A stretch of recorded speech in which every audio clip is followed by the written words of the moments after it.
ఏం కావాలో అడగని పెడతా.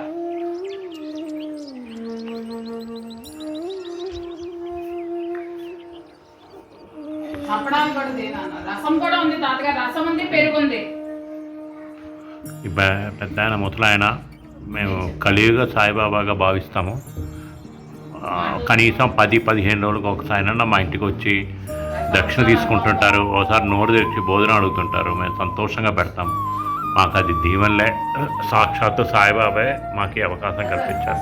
సాయిబాబా పాలన చెప్పారు, భోజన సమయానికి ఏ అతిథి వచ్చినా అది అతిథే అని, ఏ ప్రాణి వచ్చినా అతిథే అని. మాకు సాయిబాబానే అతిథి రూపంలో మాకు ఈ అవకాశం ఈరోజు కల్పించారు.